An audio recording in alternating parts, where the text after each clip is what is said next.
SD Negeri Tawangan 02 Institusi Aisyah SPG. Yang saya hormati Ibu Bapak Guru SD Negeri Tawangan 02.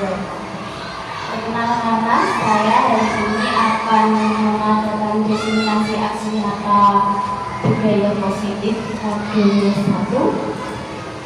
Pertama, marilah kita panjatkan puji syukur kehadirat Allah Subhanahu wa Ta'ala yang dengan rahmatnya sehingga pada pagi ini kita dapat berkumpul bersama tanpa sabar dan maksud.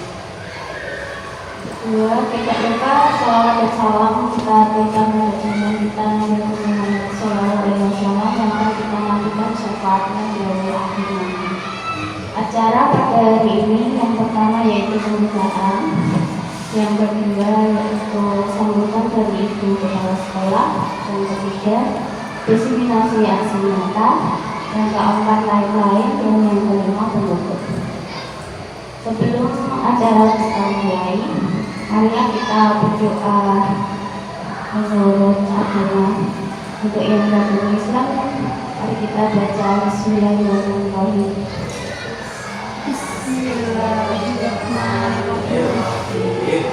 Acara yang kedua yaitu sambutan dari Ibu Kepala Sekolah, Ibu Siti Aisyah. Dipersilakan.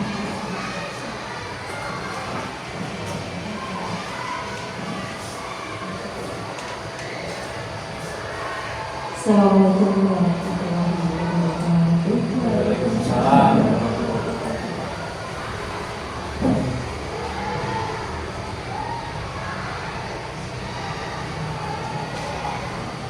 Bismillahirrahmanirrahim. Alhamdulillahirrahmanirrahim. Wassalatu wassalamu ala asyrofil anbiya'i wal mursalin wa ala alihi wa sahbihi ajma'in. Yang berhormat Bapak dan Ibu Guru beserta karyawan Institusi Tawangan 02. Marilah pada kesempatan kali ini kita selalu menjadikan rasa bersyukur kita kehadirat Allah Subhanahu wa Ta'ala, Tuhan Yang Maha Esa, yang mana pada kesempatan kali ini kita masih menerima beberapa nikmat, di antaranya adalah nikmat sehat dan nikmat sehat. Selanjutnya, selawat serta salam kita haturkan kepada Nabi Muhammad Sallallahu Alaihi Wasallam yang akan selalu kita nantikan syafaatnya kita semua.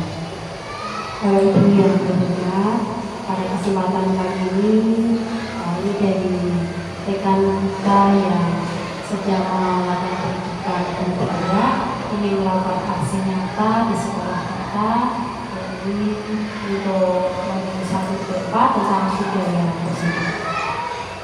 Semoga dengan aksi nyata yang telah dilakukan oleh Bapak Guru Hebat di sini nanti benar-benar menjadikan dampak yang signifikan untuk SD kita ini. Karena untuk budaya positif ini memang benar-benar nanti akan bisa masak untuk baik Bapak Ibu Guru yang kita ini ataupun untuk anak-anak yang ada di sekolah kita ini. Untuk lingkungan sekolah ini nanti untuk menjadi lebih baik lagi. Bapak Ibu Guru, untuk yang lebih detailnya nanti seperti apa sih budaya positif yang akan diterapkan di lingkungan kita ini yang bisa untuk membawa kita menjadi lebih baik lagi, nanti akan disampaikan oleh Ibu Dia selaku JDB angkatan 9. Bapak Ibu, saya di sini juga mengucapkan rasa terima kasih kepada Ibu Dia yang sudah melakukan pendidikan berbeda ini. Semoga Bu Dia dalam pendidikan berbeda ini diberikan kemudahan. Kemudian dalam melakukan aksi nyata yang dilakukan di SD kita ini juga mendapat kemudahan sehingga benar-benar nanti dampak positifnya terwujud di sekolah kita ini menjadi lebih baik. Dengan ini saya mengharap pada ibu bapak semuanya semoga nanti bisa tugas untuk menjadi guru penggerak yang selanjutnya. Ini untuk kesempatannya bapak ibu yang saat ini belum menjadi guru penggerak, insya Allah besok bisa ada kesempatan lagi, bisa ikut mendaftar lagi, bisa terpilih dalam CGP yang selanjutnya seperti itu. Jadi nanti untuk kemajuan khususnya di SD kita ini dan umumnya untuk pendidikan di Indonesia ini menjadi semakin maju dan semakin meningkat. Itu Bapak Ibu yang bisa saya sampaikan.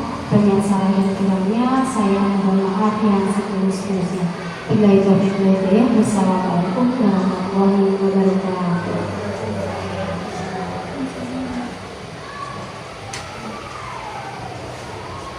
Terima kasih untuk sambutannya dari Ibu Siti Elsa. Selanjutnya akan saya paparkan tentang diseminasi aksi nyata modul 1.4 tentang budaya positif.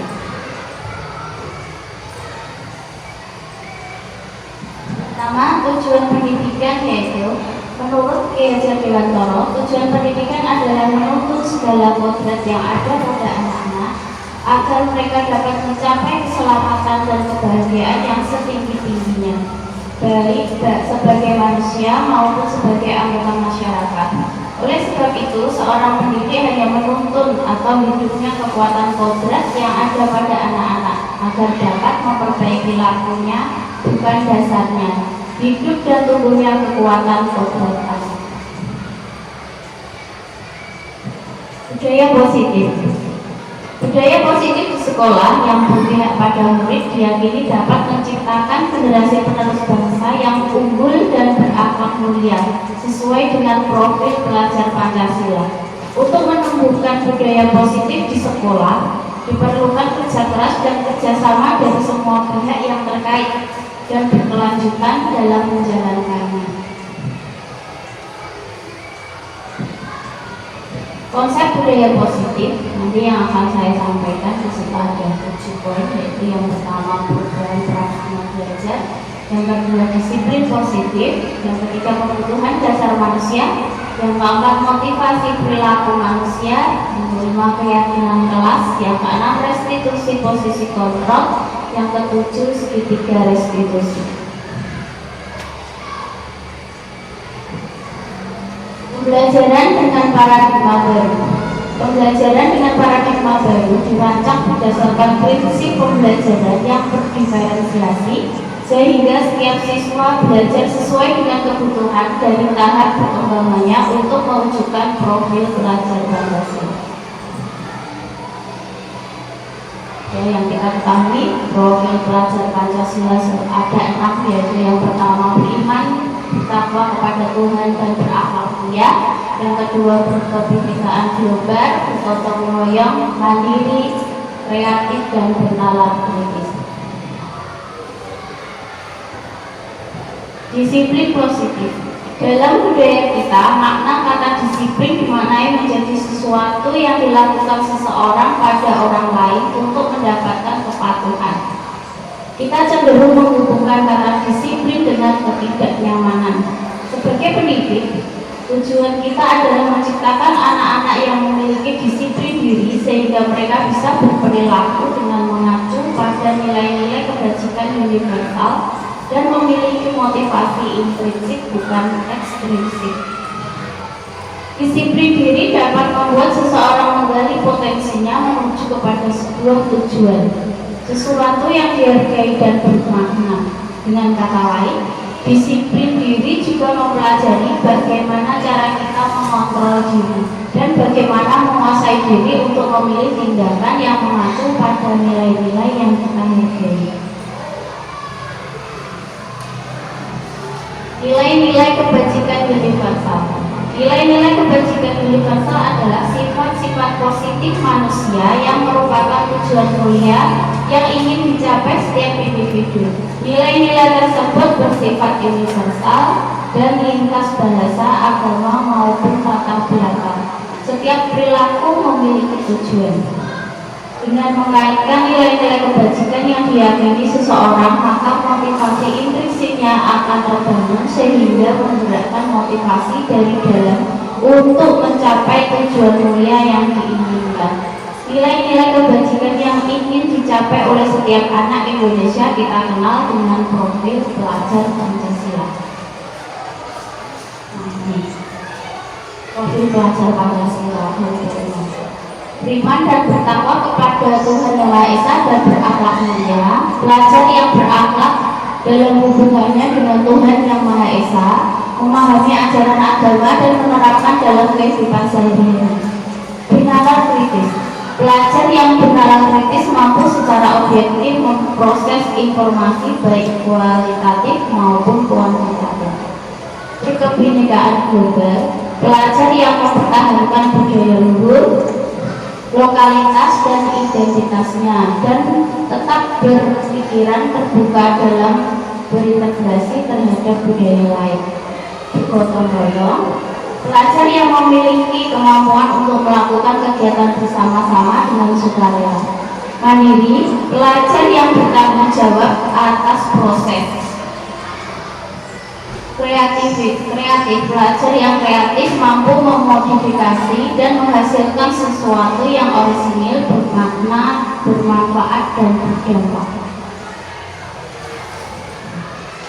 Sekarang kita akan sedikit berdiskusi tentang contoh disiplin positif yang sudah terlaksana di sekolah kita. Monggo Bapak Ibu, sebagai guru kelas kita pasti sudah melaksanakan disiplin positif ya. Bisa memberikan masukan atau contohnya? Monggo Bu. Terima kasih atas kesempatannya. Contoh disiplin positif yang sudah dilaksanakan sekolah kita sebagai guru kelas itu setiap pagi itu anak-anak sebelum masuk ke dalam kelas itu dibudayakan untuk berbaris terlebih dahulu dan juga mempersiapkan diri dengan kerapiannya untuk memulai pembelajaran di sana. Itu saja. Terima kasih Bu. Ya, itu adalah contoh budaya positif atau disiplin positif atau sebelum masuk kelas kita anak-anak baris terlebih dahulu untuk guru menyambut di depan pintu untuk memotivasi anak-anak agar lebih rajin, lebih giat dalam berbaris ini. Untuk selanjutnya sebagai guru mata pelajaran, contoh disiplin yang sudah diterapkan misalnya untuk Pak Komandan, disiplin positif yang sudah dilaksanakan sebagai guru agama.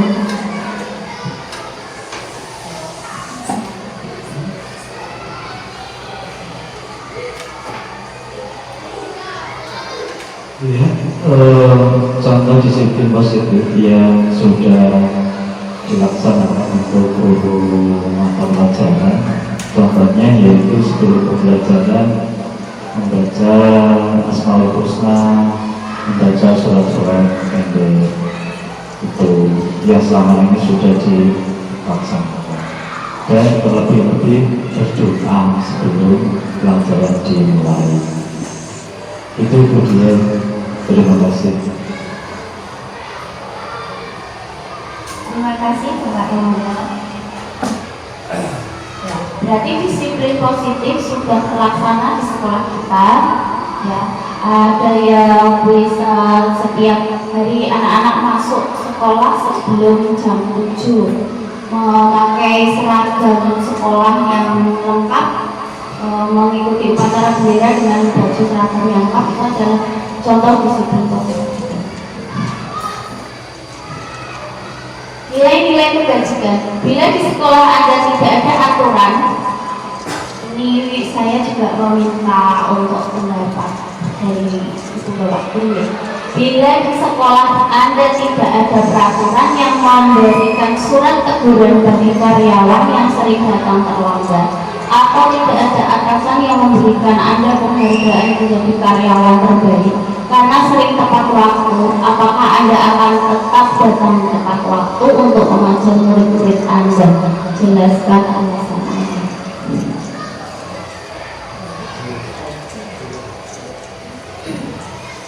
Anda.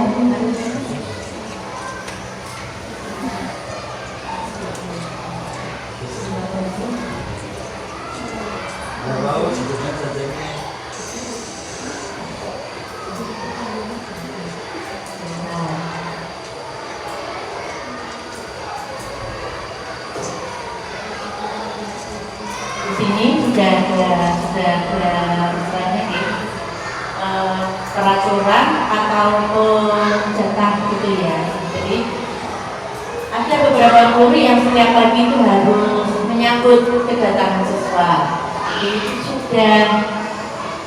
sudah memenuhi aturan. Nah, bagi yang istilahnya tidak datang tepat pada saat penyambutan siswa, diberi istilahnya ditanyakan alasannya. Kemudian untuk pemberian penghargaan ya sudah, biasanya terima kasih kepada karyawan, kepada bapak guru yang telah menyambut siswa dengan baik dan telah datang tepat pada waktu sebelum pembelajaran. Seperti itu Bu. Terima kasih. Monggo untuk ada yang memasukkan dari guru yang lain, monggo Ibu Devi.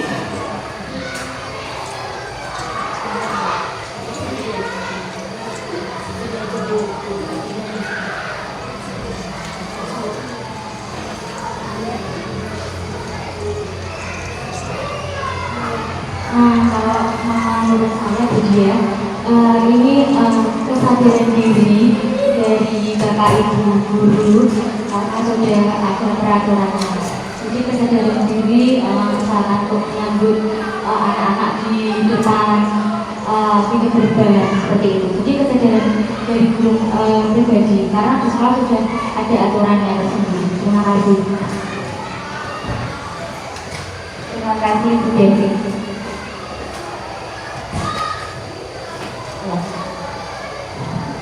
Ini adalah contoh dari nilai kebajikan dari diri kita sendiri ya. Untuk mendisiplinkan diri kita itu datangnya dari luar atau dari dalam diri. Ini adalah teori motivasi perilaku manusia. Motivasi ada dua macam ya, teori motivasi eksternal dan motivasi internal. Motivasi eksternal itu berasal dari luar. Motivasi internal itu adalah berasal dari diri kita sendiri yang ingin berubah. Motivasi eksternal itu untuk menghindari ketidaknyamanan atau hukuman. Apa yang akan terjadi apabila saya tidak melakukannya, itu adalah suatu hukuman atau suatu keharusan yang karena kita takut ya.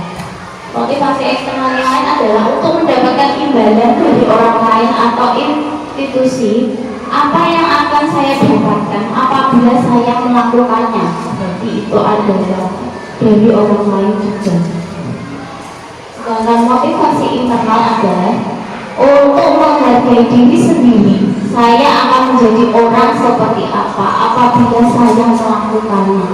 Saya akan menjadi orang seperti apa apabila saya melakukannya. Itu adalah perubahan atau motivasi yang berasal dari internal atau jadi tujuan disiplin positif. Kebutuhan dasar manusia. Kebutuhan dasar manusia adalah segala sesuatu yang kita lakukan untuk mendapatkan apa yang kita inginkan. Ini adalah teori dari Dr. William Glasser menyatakan bahwa seluruh tindakan manusia memiliki tindakan tertentu, yaitu untuk memenuhi kebutuhan dasarnya. Kebutuhan dasar manusia di sini dibagi menjadi 5. Ya.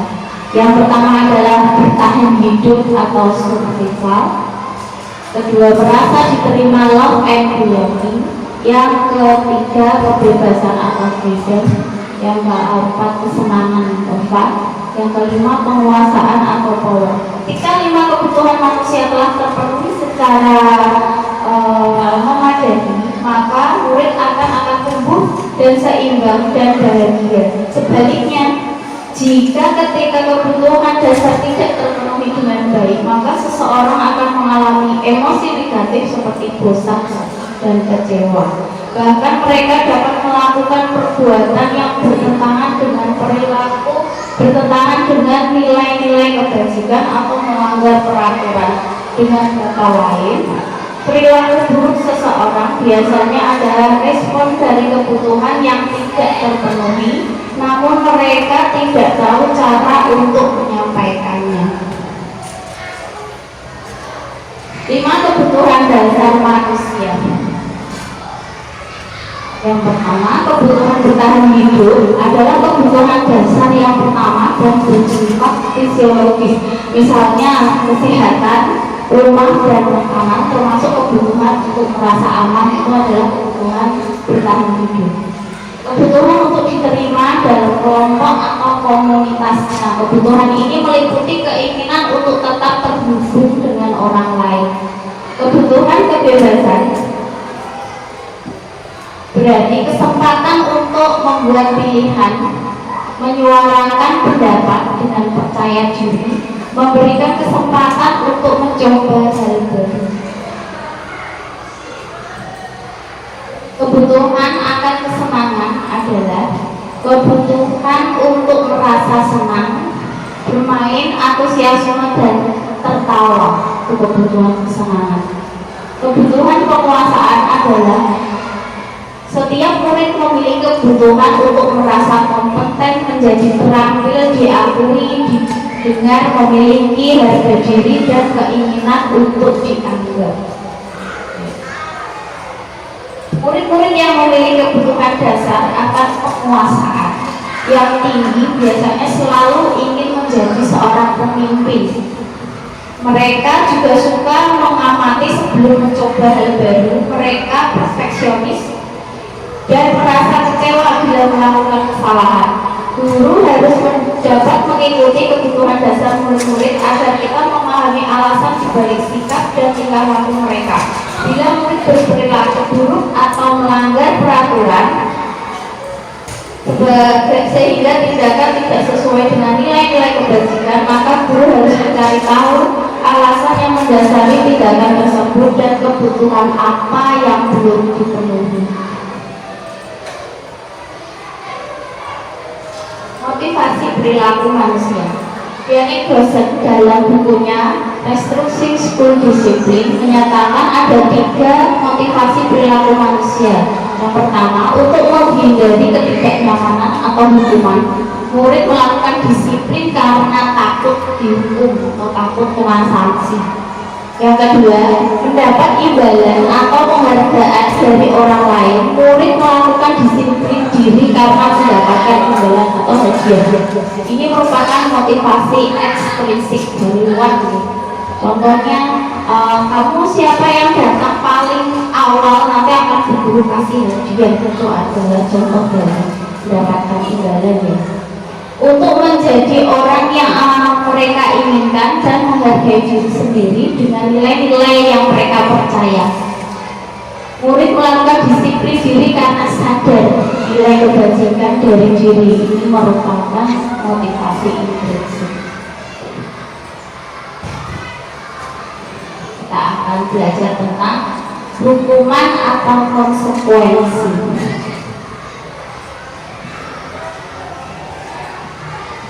Mencatat 100 kali di dalam buku kalimat saya tidak akan terlambat lagi karena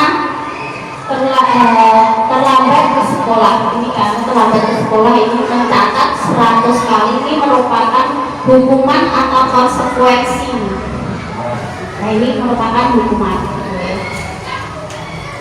Lani mengelilingi lapangan basket 2 kali karena terlambat hadir di sekolah. Ini merupakan juga. Murid diminta untuk push up 15 kali karena tidak menggunakan masker ke sekolah. Hukuman juga. Menggantikan kertas tugas teman yang telah dicoret-coret.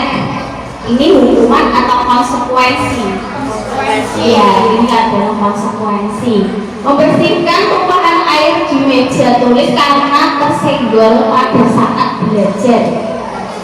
Ya, ini konsekuensi juga. Murid disuruh untuk tidak mengenakan sepatu seharian di sekolah karena tidak mengenakan sepatu hitam.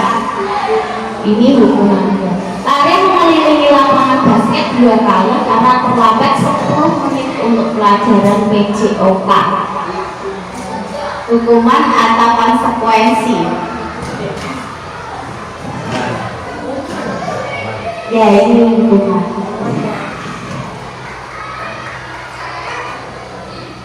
Konsep disiplin identitas gagal. Kita akan belajar tentang hukuman, penghargaan, dalam restitusi dan konsekuensi 8 bulan 4 hari itu. Hukuman itu menyakitkan, tidak nyaman, murid tidak nyaman dan takut, memaksa murid, menyembunyikan kesalahan murid, menjadi rendah diri, ya. Murid menjadi rendah diri. Penghargaan merusak hubungan atau sifat iri. Nah, misalnya ada anak yang berprestasi atau bisa menjawab, kita kasih hadiah, itu sebenarnya adalah merusak hubungan atau sifat iri, mematikan kreativitas. Jadi anak menganggap yang menang cuma itu dia saja. Menghukum dengan sistem ranking itu juga adalah identitas yang gagal. Merapat hak menghargai dirinya tidak efektif, ya. Konsep disiplin identitas sukses. Identitas sukses adalah konsekuensi dan restitusi. Kita sekarang kita akan menggunakan konsekuensi dan restitusi. Konsekuensi perlu monitoring berkelanjutan, stimulus respon, murid menghormati peraturan, kehilangan waktu untuk merenungi kesalahan, penguatan jangka pendek. Untuk restitusi, fokus pada pemecahan masalah jangka panjang.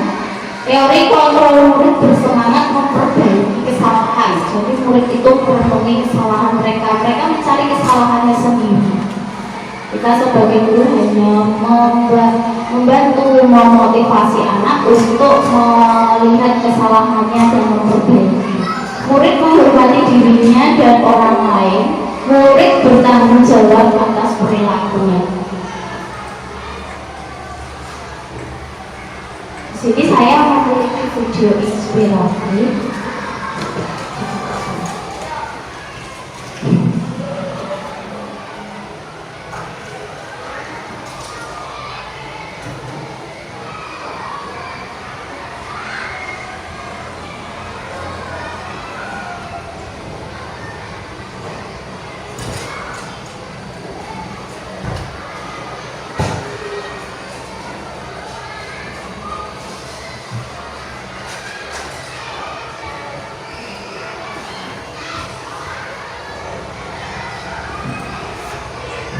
Monggo Bapak Ibu, kita eksekusi biar kita lebih bersemangat. Monggo untuk dipersilahkan untuk berdiri. Ikuti instruksi dari saya ya Bapak Ibu.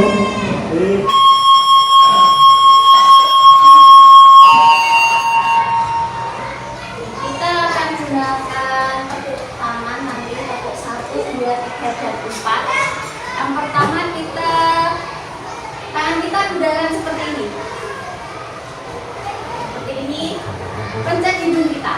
Geser. Mari Geser, Pak. Kak, geser. Ya.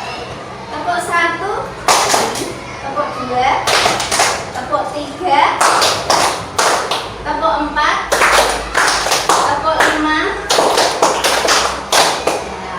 Tepuk 1, tepuk 2, tepuk 2, tepuk 3, tepuk 4, tepuk 4, tepuk 5, 2 kali tepuk 5, tepuk tangan.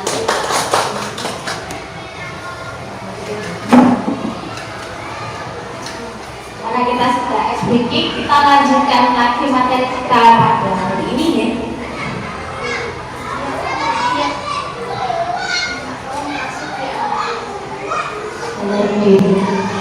Keyakinan kelas berupa pernyataan-pernyataan universal yang dibuat dalam bentuk kalimat positif. Implementasi keyakinan kelas di latar belakang ditemukannya beberapa siswa yang masih diingatkan untuk melakukan tindakan kebaikan atau kedisiplinan.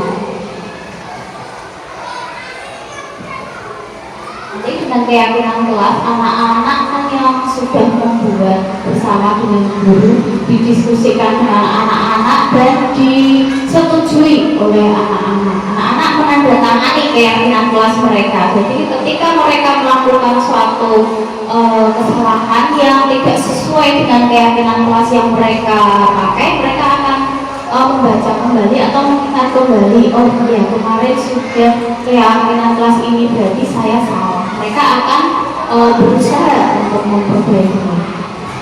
Mengapa keyakinan kelas? Mengapa tidak peraturan kelas saja? Mengapa kita memiliki peraturan tentang penggunaan helm pada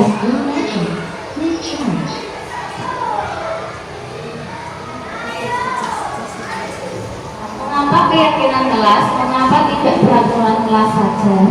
Mengapa kita memiliki peraturan tentang penggunaan helm pada saat mengendarai kendaraan roda 2 atau motor? Mengapa kita memiliki peraturan memakai seragam lengkap ketika upacara bendera? Lanjutkan. Tujuan menumbuhkan budaya positif melalui keyakinan kelas, menciptakan pembelajaran yang berpusat pada murid, memunculkan keterlibatan murid dalam menentukan kelas yang diimpikan sehingga murid lebih bertanggung jawab, keputusan yang mereka buat bersama-sama, menumbuhkan komunikasi efektif antara murid dan guru. Ciri-ciri keyakinan kelas. Keyakinan kelas berupa pernyataan universal yang dibuat dalam bentuk kalimat positif. Keyakinan kelas tidak dibuat dalam jumlah banyak sehingga mudah diingat dan dipahami oleh semua warga kelas. Keyakinan kelas merupakan sesuatu yang dapat diterapkan di lingkungan kelas tersebut. Pembuatan keyakinan melibatkan semua warga kelas melalui kegiatan curah pendapat. Keyakinan kelas ditinjau kembali dari waktu ke waktu, jadi bisa berubah dari waktu ke waktu, bisa diperbaiki. Ini dari kelas saya, ini adalah proses diskusi membuat keyakinan kelas. Setelah diskusi, mereka akan menempelkan keyakinan kelas di dalam papan tulis. Kemudian kita akan membaca keyakinan kelas yang mereka buat. Nanti kita akan berdiskusi keyakinan kelas mana yang akan disepakati. Ya, itu sudah disepakati ada 10 keyakinan kelas. Misalnya mendengarkan penjelasan dari guru dan menghargai guru. Tidak boleh makan di kelas saat jam pelajaran. Meminta maaf jika melakukan kesalahan. Tidak boleh merusak fasilitas yang ada di kelas. Jika tidak masuk harus membawa surat izin. Tidak boleh membuang sampah sembarangan. Menjaga kebersihan kelas, mengerjakan PR dan tugas sekolah, saling menghargai dan saling menyayangi, melaksanakan piket kelas itu adalah kesepakatan kelas atau keyakinan kelas yang sudah dibuat di kelas saya. Di situ yang sudah disepakati anak-anak semuanya tanda tangan di sana. Sudah sepakat, artinya mereka akan meyakini peraturan atau keyakinan kelas yang sudah dibuat ini. Restitusi 5 posisi kontrol.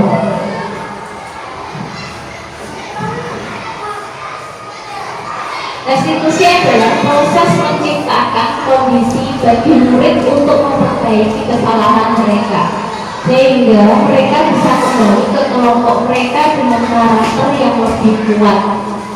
Ciri-ciri restitusi bukan menebus kesalahan, namun belajar dari kesalahan. Memperbaiki hubungan tawaran bukan paksaan. Menuntun untuk melihat ke dalam diri. Mencari kebutuhan dasar yang mendasari tindakan, fokus pada karakter bukan tindakan, menguatkan dan fokus pada solusi.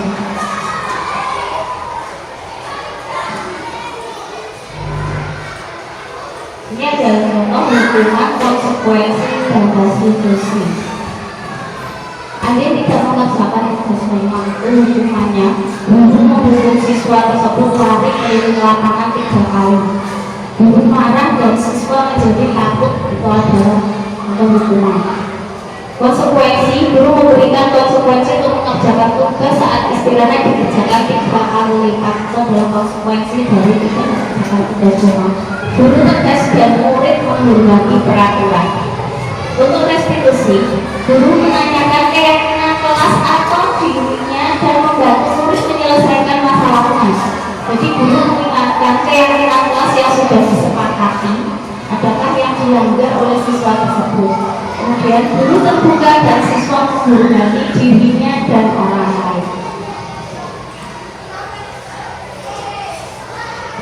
5 posisi kontrol di sini ada 5, yaitu posisi penghukum, ada posisi teman, posisi pembuat merasa bersalah, posisi pemantau, dan posisi manajer.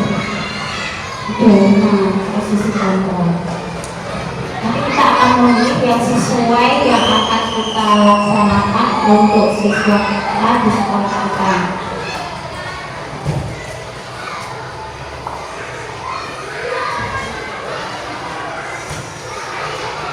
Ini adalah posisi penghukum. Bagaimana menurut Bapak Ibu dengan posisi penghukum? Apakah saat ini masih digunakan atau dilaksanakan ya? Posisi penghukum dengan kata-kata yang tajam, bernada tinggi, dan hukuman tidak ada hubungannya dengan kesalahan.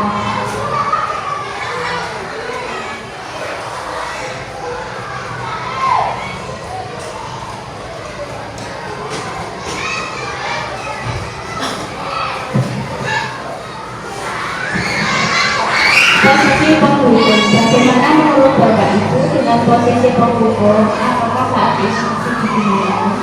Posisi penghukum dengan kata-kata yang tajam, bernada tinggi, dan hukuman tidak ada hubungannya dengan kesalahannya. Lalu kita simak video yang mencerminkan posisi penghukum.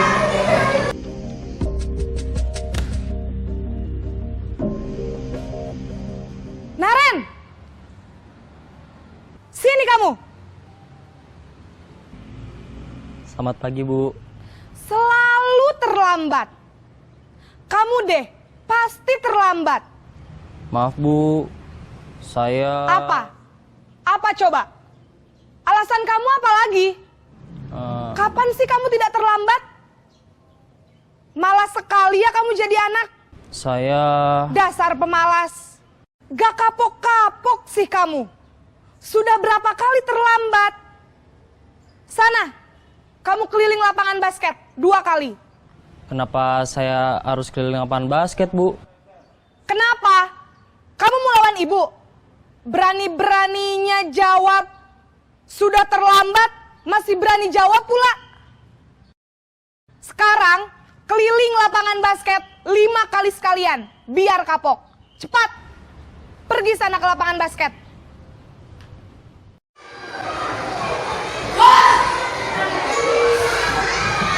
Bagaimana Bapak Ibu, ini untuk posisi penghukum ya. Dari sini posisi penghukum itu siswa sudah terlambat, tapi dia diberikan kata-kata yang tajam, bernada tinggi, dan hukuman tidak ada hubungannya dengan kesalahannya. Dampaknya murid akan menunda. Posisi yang kedua,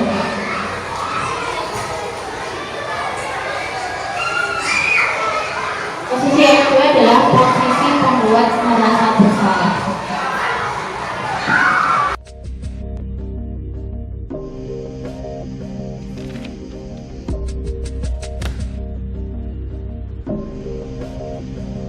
Naren!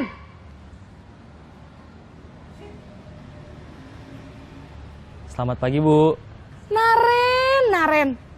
Kamu kenapa terlambat lagi, nak? Ya Tuhan, Naren. Kamu senang ya bikin ibu susah ya?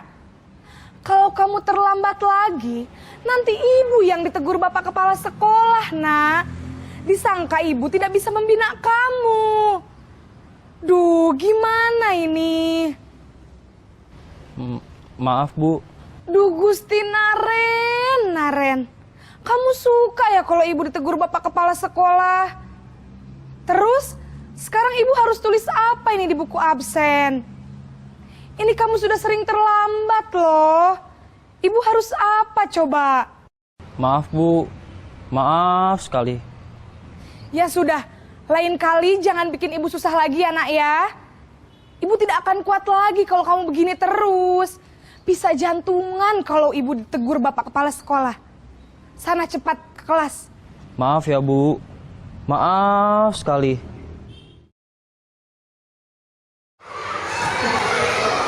Tugas yang kedua ini adalah posisi membuat merasa bersalah, berbicara dengan nada lembut dengan kata-kata yang membuat merasa bersalah, merasa gagal. Dampaknya murid akan merasa bersalah. Posisi yang kedua,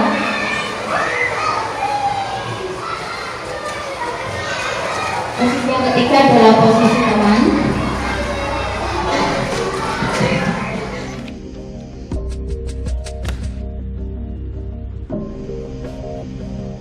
Naren!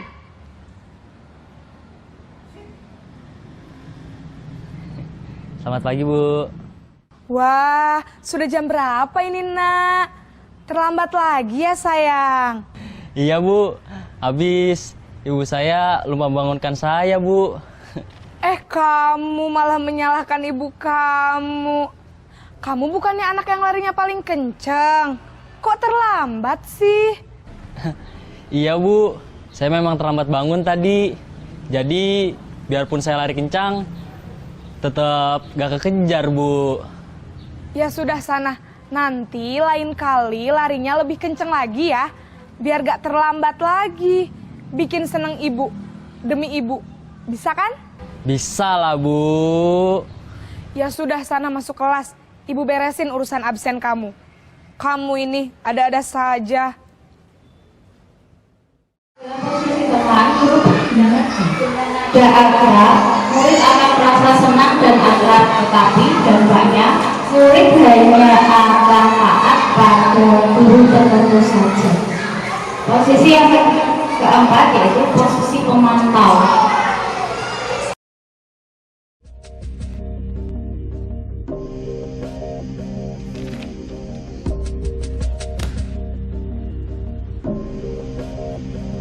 Naren!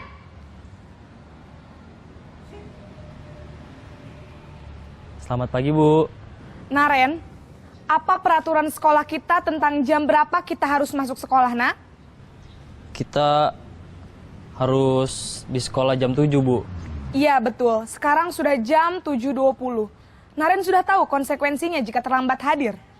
Paham Bu, saya harus tinggal kelas pas jam istirahat selama 20 menit. Iya, benar. Konsekuensinya demikian. Jadi nanti jam 9.30 pas istirahat, kamu harus tinggal di kelas, kerjakan tugas tambahan untuk ketertinggalan kamu, ya? Baik Bu.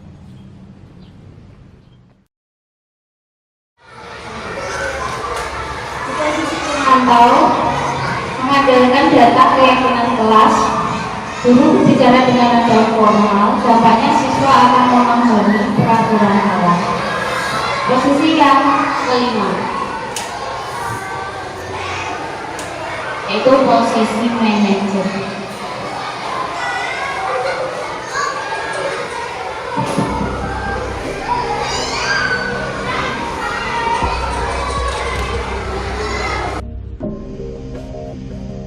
Naren!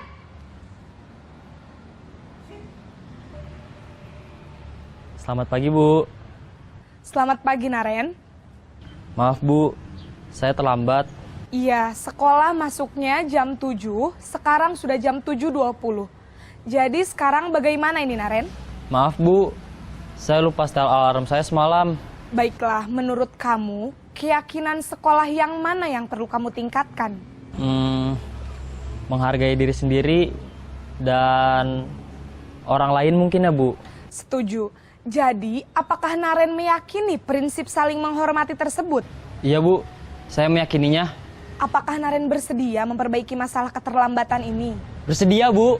Bagaimana kamu akan perbaiki masalah keterlambatan ini? Saya akan coba untuk tidak lupa menyetel alarm saya Bu. Baik, kalau Naren lupa menyetel alarm di rumah, ada orang yang kira-kira bisa bantu mengingatkan tidak?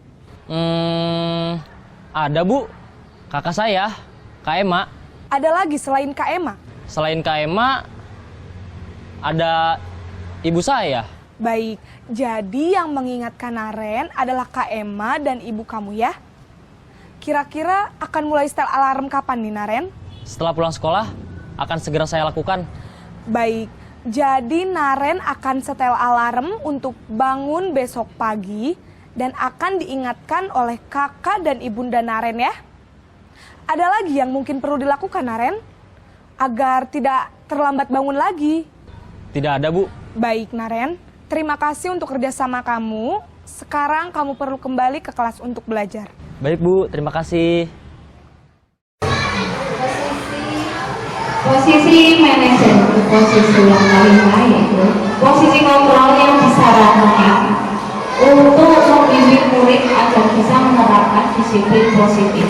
Murid agar bisa menerapkan disiplin positif, murid akan belajar dari kesalahan dan berupaya mencari solusi. Posisi manajer adalah posisi paling ideal. Dari 5 posisi kontrol guru dalam restitusi, dapat disimpulkan bahwa posisi kontrol yang menghukum dan membuat merasa bersalah adalah tindakan kontrol negatif dengan motivasi eksternal dan berdampak pada identitas gagal peserta didik. Jadi yang kita gunakan adalah yang terbaik adalah posisi manajer.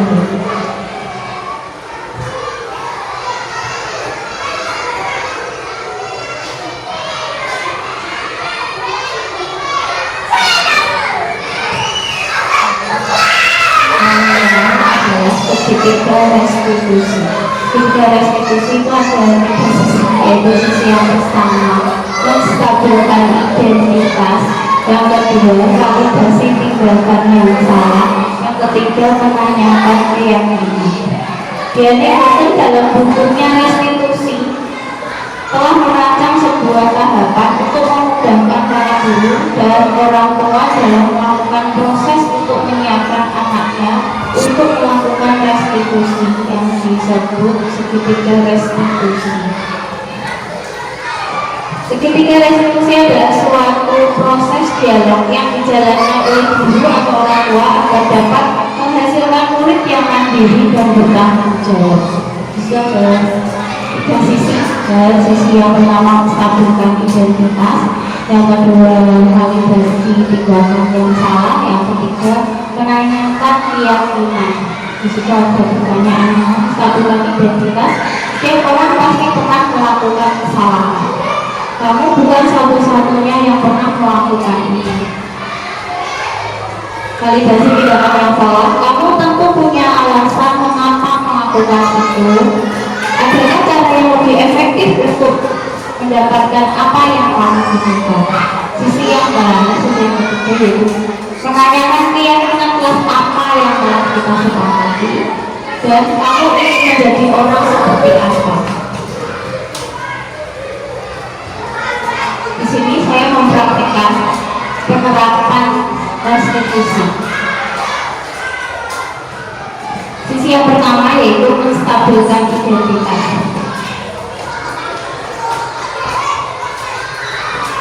Dalam sisi menstabilkan identitas itu berdasarkan prinsip membuat kesalahan adalah bagian dari proses pembelajaran, berperan menggeser identitas murid dari identitas gagal ke identitas sukses. Jangan mengkritik murid yang sedang mengalami identitas gagal. Jadi kita menggunakan pertanyaan seperti ajukan pertanyaan membuat kesalahan adalah sesuatu yang wajar. Manusia tidak ada yang sempurna. Kita bisa memperbaiki kesalahan ini. Saya tidak akan menanyakan kesalahan kamu, tetapi fokus pada memperbaiki kesalahan. Itu adalah menstabilkan identitas. Sisi yang kedua yaitu validasi tindakan yang salah.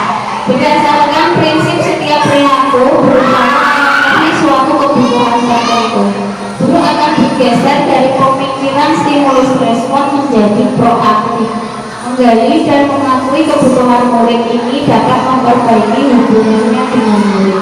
Pernyataan tidak pojokkan. Ajukan pertanyaan seperti kamu bisa saja bertindak lebih gegabah dari hal ini. Kamu bukan melakukannya tanpa suatu alasan tertentu. Kamu melakukannya karena mempertahankan sesuatu yang penting bagi kamu. Mungkin kamu bisa mempelajari suatu perilaku baru yang lebih efektif. Bersediakah kamu mempelajarinya? Ini adalah contoh restitusi kalibrasi tindakan yang salah dari saya.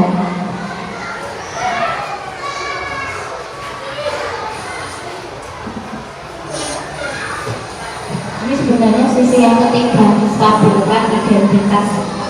Teori kontrol menyatakan bahwa pada dasarnya kita termotivasi secara intrinsik. Saat perilaku telah divalidasi dan identitas sukses telah stabil, maka murid telah siap mengaitkan keyakinannya dengan tindakannya yang salah. Dalam menanyakan keyakinan, ajukan pertanyaan sebagai keluarga atau kelas, apa yang kita yakini? Nilai-nilai apa yang telah kita sepakati? Seperti apa gambaran sebuah kelas yang ideal bagi kamu? Kamu ingin menjadi orang seperti apa?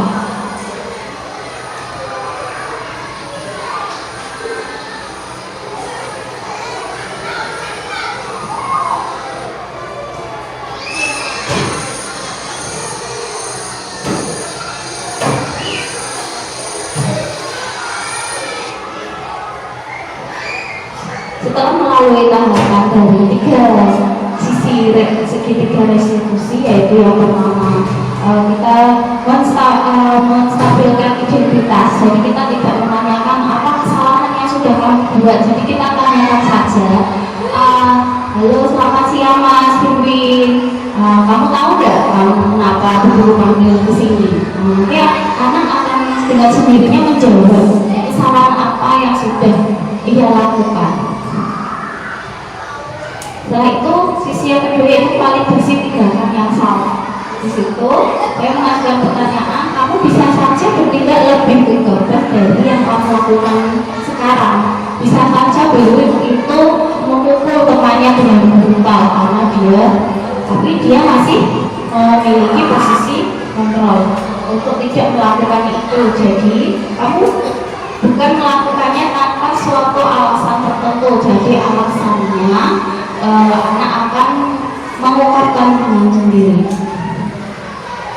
Untuk sisi yang ketiga, menanyakan keyakinan kelas, anak akan tahu sendiri keyakinan kelas yang sudah dilanggar atau keyakinan kelas yang sudah diyakini dan sudah dilanggar. Dengan itu anak akan tahu bertanggung jawab atas kesalahan yang telah ia buat. Jadi ya, di sini segitiga restitusi yang dijalankan oleh guru dapat menghasilkan murid yang mandiri dan bertanggung jawab. Dia akan memperbaiki kesalahannya dan mempertanggungjawabkan kesalahannya. Jadi dia memiliki solusi. Kita mendampingi siswa mencari solusi atas kesalahan yang telah dia buat.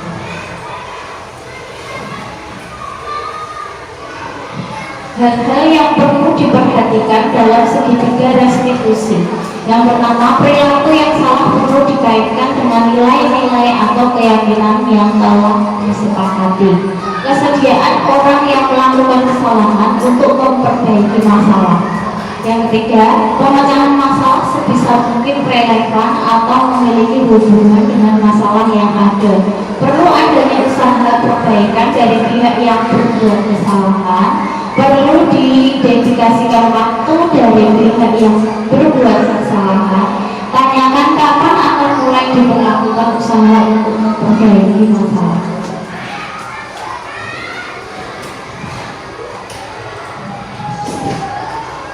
Jadi diharapkan guru dapat menerapkan posisinya sebagai manajer.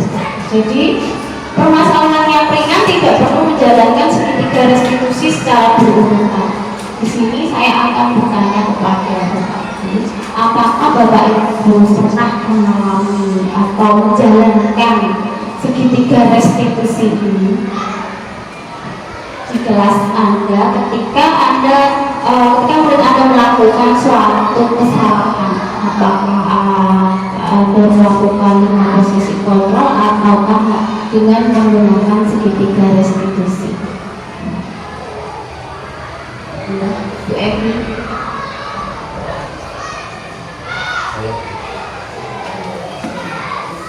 Pak Uziel, monggo.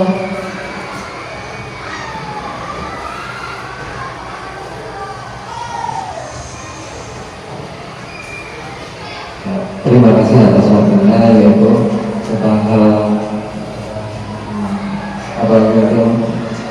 sebenarnya itu kita sudah secara sadar atau tidak sadar itu sudah melakukan tindakan restitusi. Cuma untuk tindakan restitusinya itu masuk yang apa itu sebagai teman atau sebagai penghukum itu kadang kita belum pas menerapkan. Jadi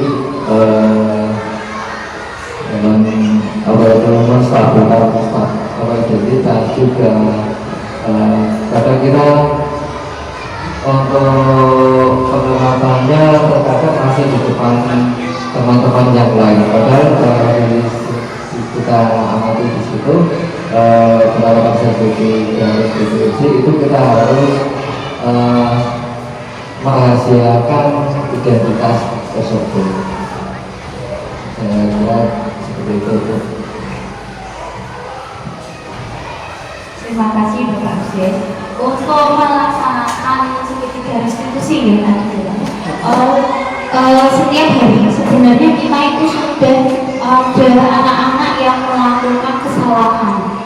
Hanya kesalahan itu kita langsung menegur di depan teman-teman nih, langsung menghukum di depan teman-teman. Jadi anak itu tidak sadar akan kesalahannya, tetapi hanya takut pada guru yang sedang marah. Itu kira sendiri. Jadi dalam segitiga restitusi ini kita perlu menerapkannya. Jadi kita tidak memberikan solusi untuk anak, tapi membimbing anak untuk mencari solusi atas kesalahan yang mereka lakukan. Itu ya Bapak Ibu. Kesimpulan pada penerapan disiplin positif hari ini itu filosofi pendidikan Indonesia yang dicetuskan di Hajar Dewantara Inarsa Sungkurodo Ekwadil Namonkarso Tuturi Handayani memaknai peran guru sebagai teladan bagi peserta didiknya. Peserta pendidik selalu berada di tengah, terus memulai dan memberikan motivasi, dan pendidik selalu mendorong peserta didiknya untuk maju.